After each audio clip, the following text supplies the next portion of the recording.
You know, I talk about the marsh. Have you listened to? Have you? I'm assuming you've listened to the free 5-part course. Yes.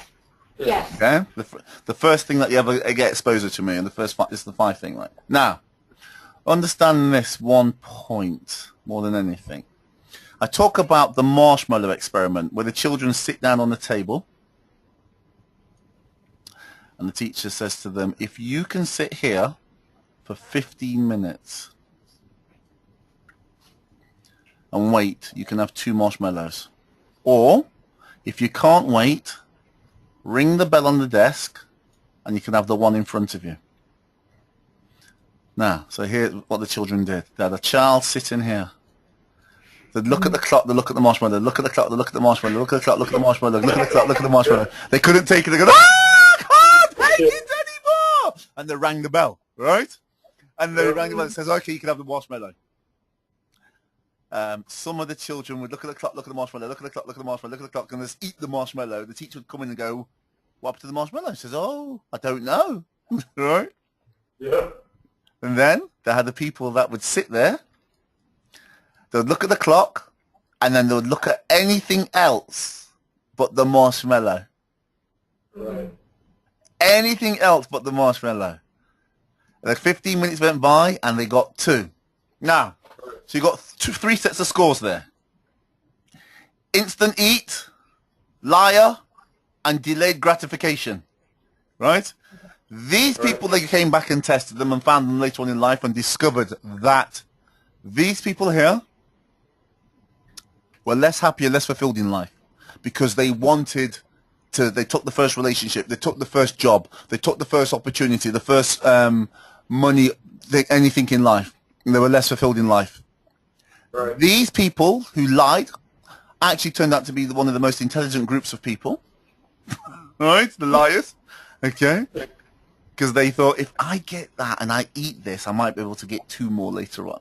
Right? The liars. Right? Yeah. And these people that to delay gratification were richer, happier, more fulfilled in better relationships. Because they would say they could put off. Now, how does this relate to trading and investing? Instant gratification people are more attracted to day trading. Right. All right, the shorter term time frames. I want the money now. They're thinking about I want income now. And the longer term delayed gratification are more of the are closer to the investor mindset. Now, Right. how does this relate to wealth building? Short-term instant gratification people will spend the money quickly. Longer-term, the delayed gratification people will save it and quite happily enjoy the process of saving. Right. So, wherever the person is with the Marshmallow Experiment is an expression of the type of trading that they would do. Or look at the type of trading that the person is inclined to do, and you can see what kind of marshmallow person they are. So the person that can delay the gratification can go more of swing trading and investing. Now, how does this relate to net worth? The delayed gratification person will save and invest and compound over time and will end up with the wealth and the big money. The instant gratification person has a stronger desire to consume and has more of a consumer mindset. I'm not saying this is all traders, this is the golden rule, right? But you will find this is a majority rule, particularly to retail traders and investors. You can get day traders who do they'll do this and then they'll pour all their money into investments. But they are very few and far between. Right. It's generally polarized. Most people, most retail traders, when they come to trading and investing, will either be either a trader or an investor. And they label themselves in terms of, when I say investor, I don't mean they buy things only that's going up. I'm on about in terms of, let's call it short-term time frame or longer-term time frames. So the wealthier people, and you will see this, the wealthiest people have a business and investments. And the short-term people have self-employed or employees. Now, self-employed is swapping your time. Like, if it's self-employed, you're swapping your time for money. A business is having assets or money make you money. So we can see there's a correlation between the one marshmallow and then ending up swapping your time for money, and 2 marshmallows and have your money making your money. Does that make sense? Yep, absolutely. I think it's good, Patrick. I just realized why I'm struggling. Go on. I realized that one of the reasons I'm struggling is because I'm not an instant gratification, so I can't trade that system that is instantly gratifying. I have to actually look for the delayed, because that's who we are. Right. Exactly. You trade a system that fits you. If you're a 1 marshmallow person, you're going to naturally gravitate towards the shorter term time frames. If you're a 2 marshmallow person, 2 marshmallows type person, you should be looking. You need to look at what is naturally a part of who you are. So you trade a system that fits you. There is much seduction in the world of trading. I and many others, very much like me, have come into this game of trading and investing thinking about, I want to build massive wealth, and have been seduced at one stage or another by thinking frequency equals more money. So we start associating them instantly. We come to some conclusion, wrongly or rightly, more wrongly, that we think if we get more exposure to the markets, we take more trades, we look at shorter term time frames, with the more opportunities, the more money we can make. But you will see there is a correlation between frequency and depleting one's accounts, and people that can hold on to money and invest it for longer term. I was explaining this to somebody today. I said, look at the market. And I said, right, in 2011, look how long the market's been going up. Since 2011, I was saying to people, you need to be long the markets. 2012, you need to be long the markets. But people couldn't take the trade because I was showing them on a monthly chart, on a weekly. And I was going, look at this quarterly, look at this monthly, look at this weekly. Because their brains are so tuned into thinking. Most people have a consumer mindset. So they're constantly thinking consume, consume, consume, consume. Instant gratification, instant gratification, instant gratification.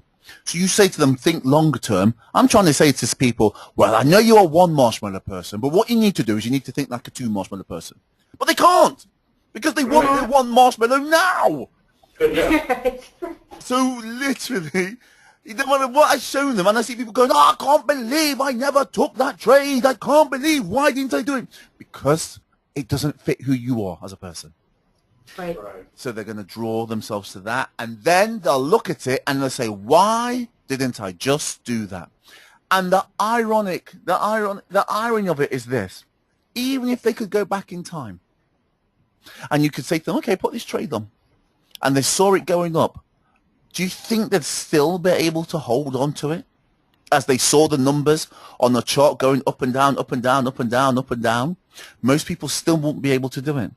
Because you could say to them, remember the market when people have been exposed to, people have been around trading for people have, from the tech boom to now, have seen virtually every single market environment. They've seen the markets go flying up. They've seen the markets go crashing down. They've seen the markets go flying up. They've seen the markets go crashing down. So they've been exposed to all these markets. So they go, oh, no, if I could go back in time, I would do it differently. Well, now is the same as the market environment when it was up to the tech boom. Differently. Right? It's the same thing. But yet, they're still behaving in the same way. So emotionally, most people are being drawn into, and it's not purely their fault, because they're being marketed to, saying, replace your job for this income from day trading. Work for yourself from home. Be your own boss. Have no employees. Say goodbye to your boss and screw him, and make your money yourself and make your time. But then they're showing pictures of people on a beach, all relaxing, Right. So good. Just on the beach going, oh, I did 1 hour trading today and look at my Ferrari over there and I'm just going to kiss my beautiful wife and my kids and get on a plane and, I trade from the beach. That is far from the reality. Most people are sitting there in their house, pulling their hair out, screaming, going, what's going on? How come I lose this so much money? That is the truth for most people. Yeah. And they don't have the mindset to hold on to longer term. So, it comes down to how do you train yourself? You either A, try and go push yourself to go for 1 and a bit of a marshmallow, right? 1 and a quarter of a marshmallow, 1 and a half of a marshmallow, work your way up to 2 marshmallows. But in all honesty, you could kind of be thinking, I wonder if I can get 3, i.e. I'll do 1 now, instant gratification type of thing, and I do a 2 longer term type of thing. And how do you get yourself to do that? It's called money management and asset allocation. Yeah. The only way you can do this is through money management and asset allocation. And how do you do that? It's very, very, very, very simple. I'll show you. Okay. All you have to do is money comes in, and you have to think in terms of, and this is how I like to do it. You think low risk. I'll call it this way: medium risk, higher risk, and then associate this with time frames. Shortest time frame for the high risk, medium time frame for the medium risk, super high time frames for the low risk. Now, what do people generally put in here for the low risk? They have their 401k, don't they? Right? And so I'll just buy the stock and I'll just hold on to it. And then in here, they'll just go, I'll buy some leaps. And I'll do what Ron Iannari says, buy 80, 85 delta options in the index.